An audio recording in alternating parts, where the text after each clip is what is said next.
Hotep, brothers and sisters, my name is Ora D. Amber and welcome the Oran D. Pan-African Black Facts and Wax Museum. I am one of the docents here at the Oran D. Pan-African Black Facts and Wax Museum. This is your 33-floor, virtual, 3D, interactive, integrated technology Wax Museum. Here on floor 14 we will be looking at Scott Joplin, born November 24, 1868, died April 1, 1917, was an African-American composer and pianist. Joplin is also known as the King of Ragtime, because of the fame achieved for his ragtime compositions, music that was born out of the African-American community. During his brief career, he wrote over 40 original ragtime pieces, 1 ragtime ballet, and 2 operas. One of his first and most popular pieces, The Maple Leaf Rag, became ragtime's first and most influential hit, and has been recognized as the archetypal rag. Joplin considered ragtime to be a form of classical music and largely disdained the practice of ragtime such as that in honky-tonk. Joplin grew up in a musical family of railway laborers in Texarkana, Arkansas, and developed his own musical knowledge with the help of local teachers. While in Texarkana, Texas, he formed a vocal quartet and taught mandolin and guitar. During the late 1880s, he left his job as a railroad laborer and traveled the American South as an itinerant musician. He went to Chicago for the World's Fair of 1893, which played a major part in making ragtime a national craze by 1897. Joplin moved to Sedalia, Missouri, in 1894 and earned a living as a piano teacher. There he taught future ragtime composers Arthur Marshall, Scott Hayden and Brun Campbell.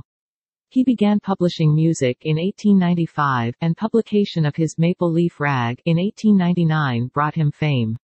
This piece had a profound influence on writers of ragtime. It also brought Joplin a steady income for life, though he did not reach this level of success again and frequently had financial problems. In 1901, Joplin moved to St. Louis, where he continued to compose and publish and regularly performed in the community. The score to his first opera, A Guest of Honor, was confiscated in 1903 with his belongings for non-payment of bills and is now considered lost. In 1907, Joplin moved to New York City to find a producer for a new opera. He attempted to go beyond the limitations of the musical form that had made him famous but without much monetary success. His second opera, Treemonisha, was never fully staged during his life. In 1916, Joplin descended into dementia as a result of neurosyphilis. He was admitted to Manhattan State Hospital in January 1917 and died there 3 months later at the age of 48. Joplin's death is widely considered to mark the end of ragtime as a mainstream music format. Over the next several years, it evolved with other styles into stride, jazz, and eventually big band swing. Joplin's music was rediscovered and returned to popularity in the early 1970s with the release of a million-selling album recorded by Joshua Rifkin.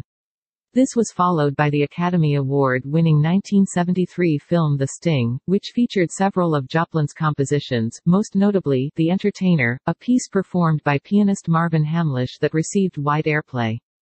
Treemonisha was finally produced in full, to wide acclaim, in 1972. In 1976, Joplin was posthumously awarded a Pulitzer Prize. Thank you and may the rest of your life be the best of your life. Oran D.